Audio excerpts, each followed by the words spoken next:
What's up, guys? It's Coach Grant with First Down Training, and today we're going to be talking about how wide receivers can improve their hands and improve their catching ability. Let's get started. All right, guys, so first thing about catching that I want to talk to you about today is staying in your fingers, okay? So what a lot of people do is when they catch this ball, they'll let this thing bounce off their palms, or when they go up for this ball, you guys all heard it before, stay in a diamond when you catch, they'll let their wrist break and this ball will shoot off the top of their hand, right? So this is very important. What you guys could do is work on staying, and not your fingertips, because that's how you'll jam a finger or how you'll just have a weak hands. You want to stay in your fingers, the webbing of your hand, because when that ball comes, we got to be able to be strong.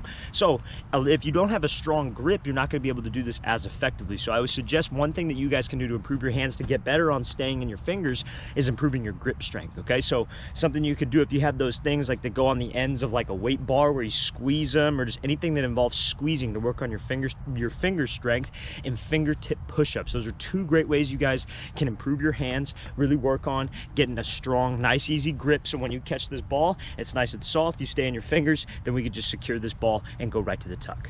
All right, guys, so the second thing I want to talk about is your eyes. Your eyes play such a huge factor when you catch this ball. So when you catch this ball, what a lot of people do is they'll be looking at this ball, but not really looking at that ball, right? They'll be here, and then their eyes will be on this camera and half on this ball, right? And they think they're looking it in, but really we're not looking this ball all the way in, okay? You want to make sure in your line of vision, in your two eyeballs, the only thing should be the ball for that split second this thing comes, whether it's down here, whether it's up here. There should be no other objects in your vision. It should just be the football, because that's how you work on looking this thing in. Now, what a lot of people do, obviously, is they peek their head away, and that's what causes a lot of drops. If you can make sure this is the only thing lying in your vision, and then you go right to the tuck and your eyes to the tuck. You want to be here, eyes to the tuck. When you warm up before a game, you want to be here working your hands, or before a practice catch, you want to tuck this thing twice to get in that habit of having this thing, having your eyes go to this tuck immediately after you catch this thing. Your eyes follow the ball. The ball is the only thing in your line of vision. All right, guys, so now we're going to be talking about how to catch in traffic. So when you're in traffic, coming over the middle, when you're in the red zone, whatever it is, when you got bodies around you, right? And you want to make sure that we're automatic with my hands. Your hands got to be late, but not too late. So what I don't want is this: when you're running over the middle and you got this ball, I don't want to extend more than I have to, right? Obviously, if this thing's thrown out in front of you, you have to, that's fine.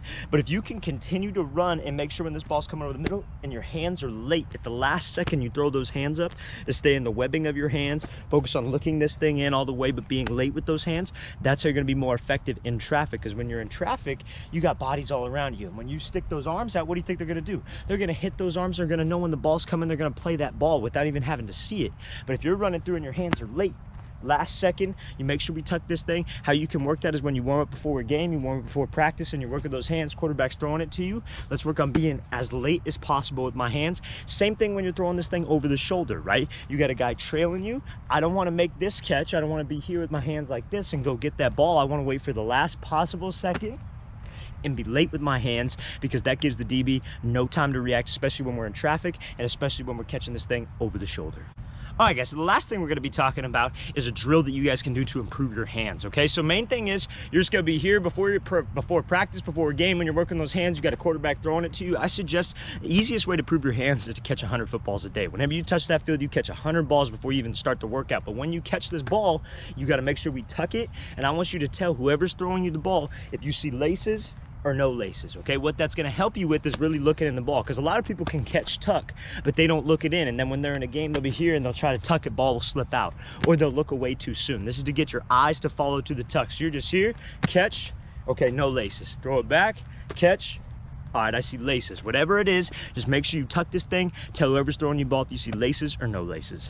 All right, guys, I really want to thank you for watching. I really appreciate it. And guys, if you're a receiver and you want to get better at understanding what DBs are going to do, you want to improve your wide receiver IQ, know all the terms that it takes to play the wide receiver position and get better route running, to understand the defense better, check out that link in the description that says Wide Receiver Dictionary. It's just really a booklet of about all the wide receiver terms that you guys need to know to be a better route runner, a better receiver, and just understand football a little bit better. And guys, if you have any questions, please leave those in the comments as well. I'll see you guys next time.